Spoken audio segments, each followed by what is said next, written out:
함께 말씀 보겠습니다. 이 시간 하나님 우리들에게 주시는 말씀은 마가복음 7장 24절로 30절까지의 말씀입니다. 예수께서 일어나사 거기를 떠나 부로지방으로 가서 한 집에 들어가 아무도 모르게 하시려 하나 숨길 수 없더라. 이에 더러운 귀신 들린 어린 딸을 둔 한 여자가 예수의 소문을 듣고 곧 와서 그 발 아래에 엎드리니 그 여자는 헬라인이요 수로보니게 족속이라.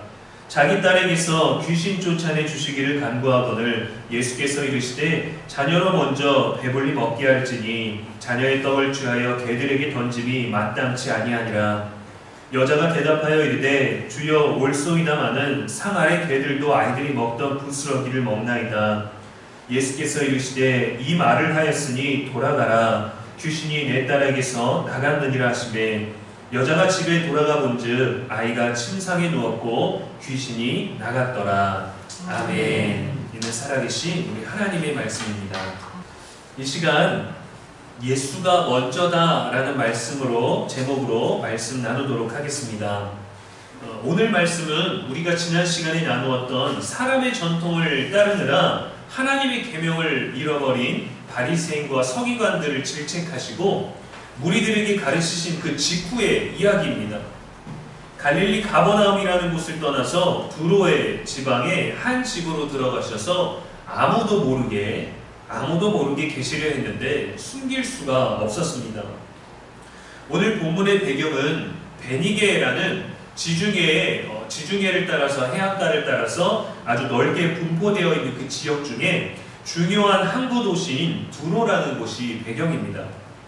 국제무역과 상업의 중심지 역할을 했기 때문에 아주 왕성하고 좋은 곳이었어요.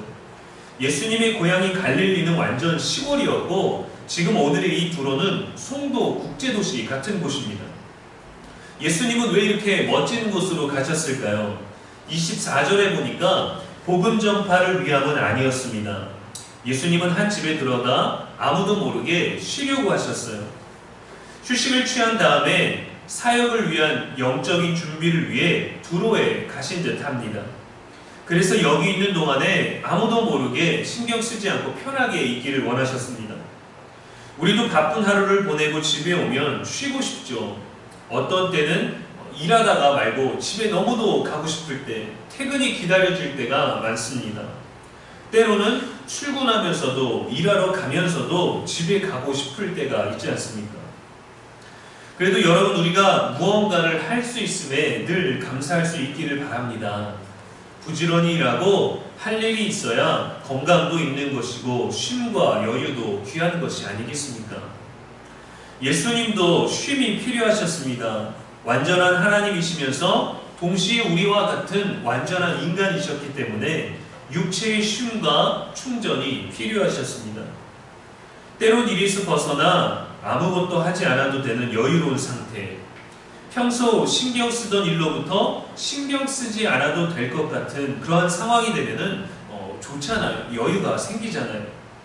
바람을 쐬러 나간다든지 분위기 좋은 카페에서 커피 한잔 할 수 있는 소소한 여유, 더 나아가서 공식적인 휴가는 우리들에게 얼마나 귀한 것입니까? 그런데 휴가 가서도 계속 일해야 되고 쉬어야 하는데도 계속 연락이 오고 그러면 몸은 쉬는 듯 해도 마음이 편하지 않고 신경 쓸 것들이 있기 때문에 전혀 쉬는 것 같지도 않고 일하는 것 같지도 않은 온전한 쉼을 누릴 수 없죠.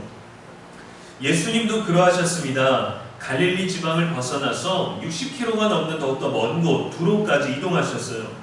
비밀스럽게 오셨습니다. 은밀히 움직이셨습니다. 그런데도 두로에서 즉각적으로 소문이 퍼진 듯합니다. 그리고 한 여인이 등장합니다. 25절에서 이 여인을 이렇게 소개합니다. 더러운 귀신 들린 어린 딸을 둔 한 여자. 이 여인은 예수님의 소문을 듣고 즉시 와서 그 발 앞에 엎드렸습니다. 그리고 다시 여인에 대한 정보를 알려줍니다. 26절에 그 여자는 헬라인이요 수로보니게 족속이라. 한글 성경에는 번역이 되어 있지 않는데 이 앞에는 그런데라는 부사가 들어가 있습니다. 그런데 이 여자는 헬라인이요 수로보니게 족속이라 라는 말이 되죠. 헬라인이라는 이 표현은 유대인과 구별되는 이방인으로 강조하기 위해서 사용된 단어입니다. 수로보니게란 수로에 속한 보니게라는 지역을 말하는데, 누군가 저에게 경기도 어디 사십니까? 라고 물으면 안산시 상록구에 삽니다 라고 말하는 대답이랑 똑같은 것이요. 지금 예수님의 사역에 있어서 복음 대상자들은 유대인이었습니다. 이스라엘 땅에 속해 있는 유대인들이었어요. 그런데 현재 사역의 대상에서 벗어난 여인이 나타났다는 것을 강조해 주는 거죠. 마태복음 15장 22절에 보면 이 여인을 가나안 여자라고 소개했습니다. 이방인인 것이 여기에서도 강조되고 있어요. 감리교 목회자들 모임을 했는데 거기에 스님 한 분이 들어오셔서 흐름과 의도와는 조금 다른 모임이 된 것, 만남이 된 것 같은 것이죠. 이 이방 여인이 와서 예수님께 간구합니다. 내 딸에게서 귀신을 쫓아내 주십시오. 그러면서 예수님 발 아래 엎드렸습니다. 딸을 위한 어미의 간절함이겠죠. 예수님이 하신 일들에 대한 기대도 있겠죠. 어떤 것인지 우리는 확정할 수 없으나 이 여인이 예수님을 메시아로 인정하고 있다라는 것은 분명합니다. 놀랍지 않나요? 반가운 일 아닌가요? 우리가 유대인들에게만 복음을 전하려고 해서 유대인들에게서 벗어나 이방 땅에 갔는데, 이방 땅에서 예수님이 누구인지를 아는 것 같은 여인이 찾아와서 자신의 귀신 들린 딸을 고쳐달라고 부르짖는 이 부르짖음. 예수님께서는 쉬실 수 없어도 전능하신 그 능력으로 그녀의 소원을 이루어주시고 두로 지역에서도 복음을 전할 수 있는, 이방인에게도 복음이 전해질 수 있는 놀라운 기회 아닙니까? 좋은 기회 아닌가요? 그런데 예수님께서 지역 감정과 선민 사상과 우월주의에 빠져있는 당시 종교 지도자들과 같은 말씀을 하셨습니다. 27절에 예수께서 이르시되 자녀로 먼저 배불리 먹게 할지니 자녀의 떡을 취하여 개들에게 던짐이 마땅치 아니하니라. 마가복음에서는 이렇게 바로 대답하시지만 병행구절인 마태복음 15장에 보면은 여인이 계속해서 예수님과 제자들의 일행을 쫓아오면서 다윗의 자손이여 날 좀 돌아봐 주십시오, 나를 좀 고쳐주시오, 나를 불쌍히 여기십시오 하면서 계속 쫓아오면서 소리를 지릅니다. 그런데 예수님께서 그 여인이 그렇게 부르짖는데 단 한마디의 대답도 하지 않으셔요. 오죽해서 제자들이 청합니다. 예수님 좀 도와주시고 돌려보내시지요. 우리는 친구들과 지인들과 가까운 이들과 함께하다가 그에게서 도덕적이지 못하고 무례한 순간을 경험하면 실망하게 됩니다. 의외의 모습에 놀라게 되죠. 아무리 이방인이라 할지라도, 아무리 우리가 모르는 사람이라 할지라도 어떻게 귀신 들린 딸을 고쳐달라는 그 어미를 개로 비유할 수 있겠습니까? 본문에선 그저 동물에 빗댄 것이지만 여러분, 우리 문화와 우리의 정서에서 개라는 단어는 욕과 직결되는 것입니다. 개만도 못하다, 개 같다, 개보다 더하다, 어느 수준의 비교에도 이 안에는 칭찬이 없습니다. 개라는 단어는 전부 기분 나쁜 단어 아닙니까? 아무리 반려견 문화가 대중화되었다 할지라도 사람에게 개라는 단어는 여전히 모욕적인 것이죠. 우리도 지금 본문 상황에선 아시아 사람이기 때문에 저와 여러분도 지금 본문에서는 철저한 이방인입니다. 어쩜 예수님이 이런 말씀을 하셨을까요? 아무리 다른 거룩한 해석에 의해서 여인의 믿음을 시험하시는 거라 해도 어떻게 이럴 수 있을까요? 특히나 예수님의 고향인 갈릴리는 지금 이 두로 지방의 여인과 비교하면 동네의 수준과 질이 훨씬 떨어집니다. 오히려 예수님이 이 여인에게 무시당하셔야 해요. 더 좋지 않은 동네에 살기 때문이죠. 예수님은 말씀과 기적을 가까이 하고도 여전히 영적인 무지와 폐역에 빠져있는 유대인들에 대해서 슬픔과 연민을 가지고 계셨을 겁니다. 유대인들이 기다렸던 그 메시아가 회개하라고 하나님 나라를 전하고 복음을 전파하는데 메시아를 거부하고 있어요.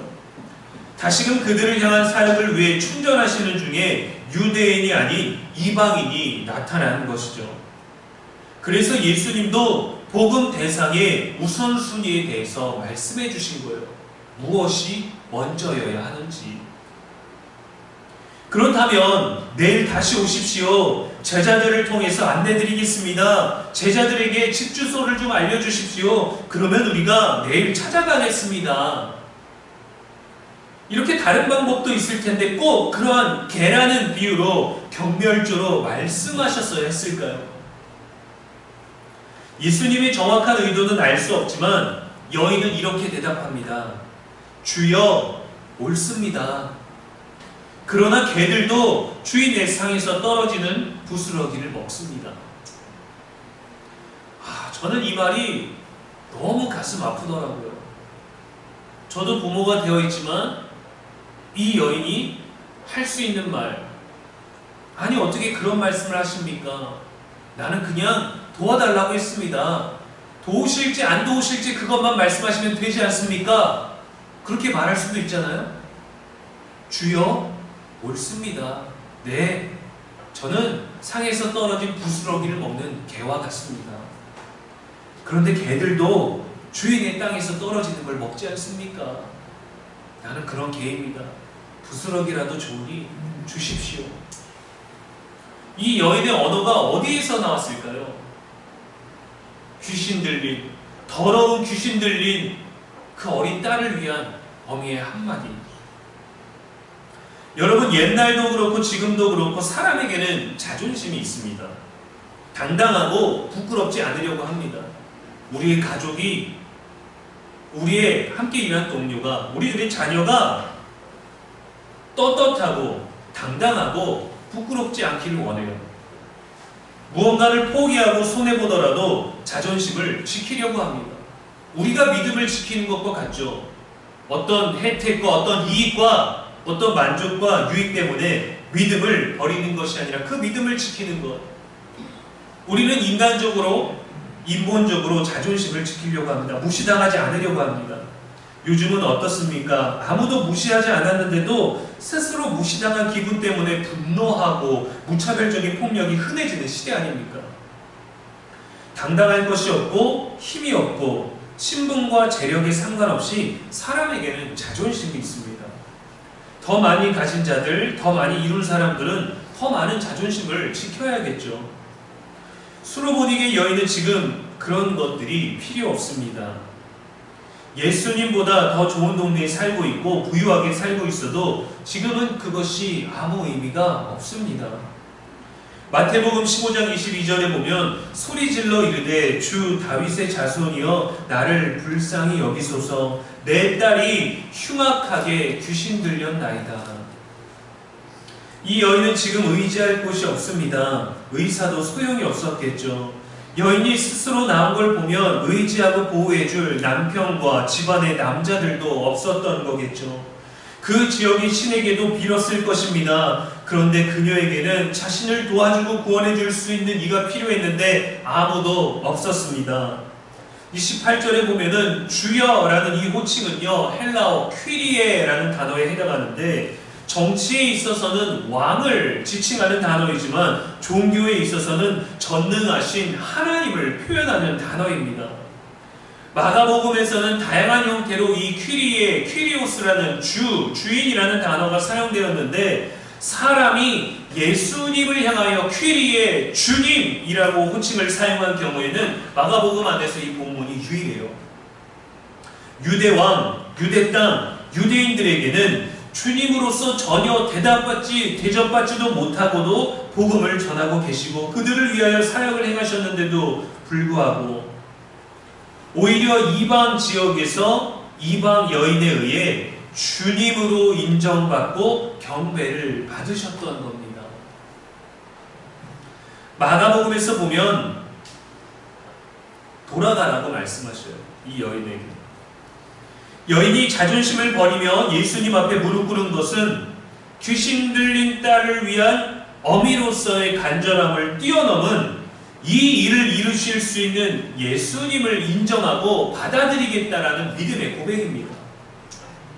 우선순위가 다른 거죠.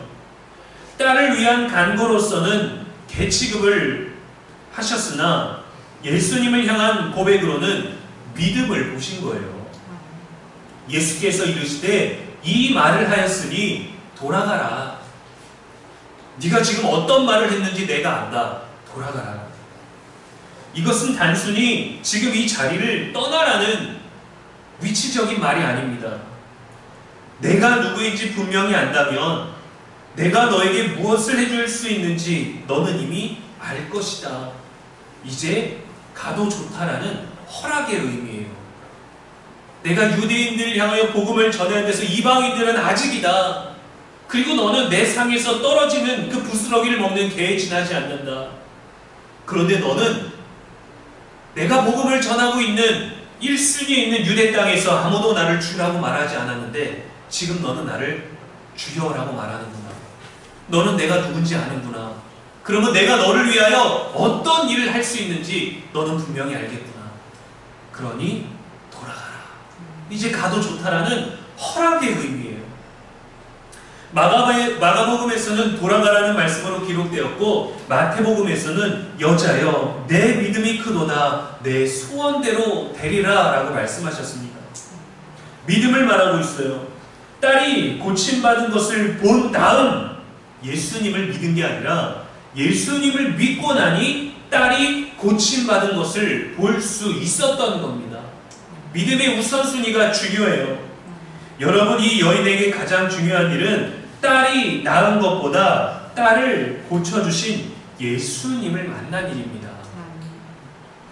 예수님이 고쳐주셔야 할 우리의 병이 아니라 우리의 마음의 상처가 아니라 어떤 병이든 어떤 상처든 고치실 수 있는 예수님을 믿는 믿음이 앞서야 합니다.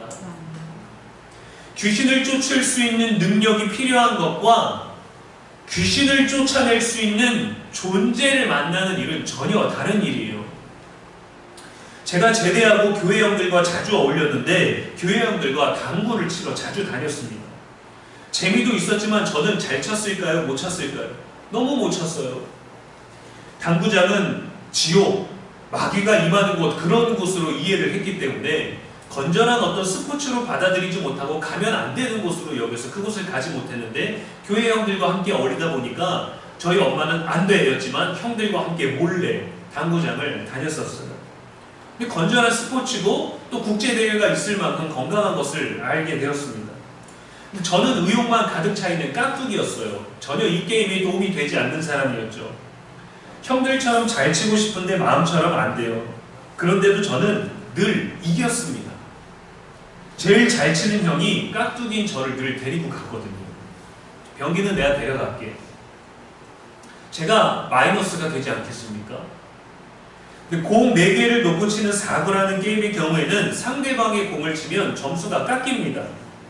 제가 점수를 계속 까먹어요. 형들이 점수를 따놓으면 제가 점수를 제 차례만 될 때마다 점수를 계속 까먹어도 이 형은 까먹은 점수도 메꾸고 또 더 앞서는 점수를 늘 가져오는 겁니다. 제 실력은 늘지 않는데 저는 이기는 법을 알았어요. 제가 그 형과 한 팀이 되면 이깁니다. 그 형에게 배우니 또 제 실력이 조금씩 늘어요. 내가 치고 싶은 방법, 내가 알고 있는 방법, 내가 알아낸 방법이 아니라 형이 알려준 방법을 그대로 하면 실력이 늘어요. 제가 쳐야 될 자세와 봐야 할 각도와 큐대 위치 선장과 힘 조절까지 다 알려주고 딱 한마디만 합니다. 그대로 쳐봐. 그러면 잘 느낌도 안 와요. 이게 아닌 것 같아요. 근데 자세도 잡아주고 딱 그대로 멈추게 한 다음에 그대로 쳐봐 해서 그대로 치면 신기하게 되는데 제가 전혀 느낌이 오질 않아요. 왜 될까? 너무 신기한 거예요. 나는 전혀 느낌도 없고 힘도 안 좋고 내가 바라본 것과 전혀 각도도 비슷하지 않은데 왜 이게 되지 않고 너무 신기한 거예요. 제가 해보고 싶은 방법이 아니라 방법을 알려주는 형의 그 방법대로 그리고 그 형을 의지하면 이겨요. 예수님과 함께하는 것, 예수님을 의지하고 믿는 것은 이런 겁니다. 우리 삶에 일어나야 할 기적보다 기적을 행하실 수 있는 예수님을 신뢰하는 것. 그분의 방법대로 나아가는 것. 에베소서 3장 20절에 보면 우리 가운데서 역사하시는 능력대로 우리가 구하거나 생각하는 모든 것에 더 넘치도록 능히 하실 이 그분을 예수님이라고 말합니다. 우리는 그분을 인정하는 거예요. 그분의 방법대로 따라가는 거예요. 그분을 신뢰하는 거예요. 그런데 우리는 그분을 신뢰하면서 우리의 방법이 얼마나 많나요? 그분을 의지한다고 하면서 말씀대로 살겠다고 하면서 우리의 방법대로 이것을 응원해달라고 할 때가 얼마나 많나요? 스스로 하나님의 선민이라 인정하며 아무도 인정하지 않았던 교만한 유대인들도 받지 못했던 그 은혜, 깨닫지 못했던 그 은혜, 자신들의 믿음의 방법대로 사느라 하나님의 아들이 그들 앞에 있었는데도 그를 알아보지 못했던, 그러나 상에서 부스러기를 취하는 개로 비유당했던 여인에게는 최고의 은혜가 되었던 것이죠. 우리가 어떤 문제를 만나게 될 때 우선 주변 사람들을 찾아다니고 방법을 찾기에 바쁘지만 우리 주님 발 앞에 엎드리는 데에는 인색합니다. 이 여인처럼 주여 옳습니다.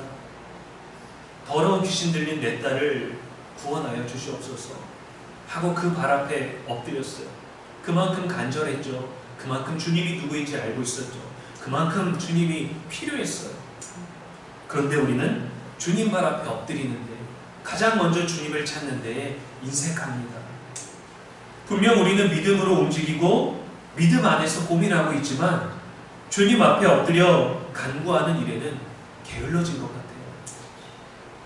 믿음대로 되는 일보다 그 모든 일을 이루실 예수님이 먼저입니다.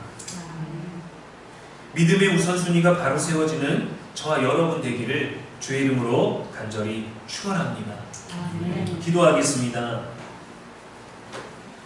오늘도 살아계신 하나님 아버지, 오늘도 우리에게 말씀하시는 하나님을 찬양합니다. 우리가 직면하는 문제의 출발점이 무엇이어야 하는지 말씀으로 배우게 하시니 감사합니다. 예수님이 아닌 예수님이 하신 일들로 우리의 믿음을 대신했습니다. 예수님이 주실 복에 더 관심이 많았고 예수님 주신 은혜에 더 만족했고 예수님이 하실 일들을 더 많이 기대했습니다. 예수님을 향한 간절함보다 해결되어야 할 문제와 고침받아야 할 질병에 더 소망을 두었습니다. 부족한 우리의 믿음의 우선순위가 오직 하나님 아버지께서 보내주신 예수 그리스도를 먼저 고백하고 인정하고 신뢰할 수 있도록 성령이여 우리들의 마음을 이끌어주시고 도와주시옵소서.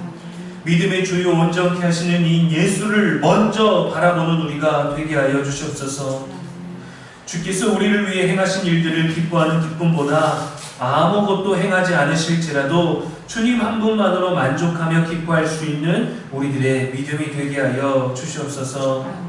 우리의 영원한 소망이 되시는 예수 그리스도의 이름으로 기도합니다. 아멘.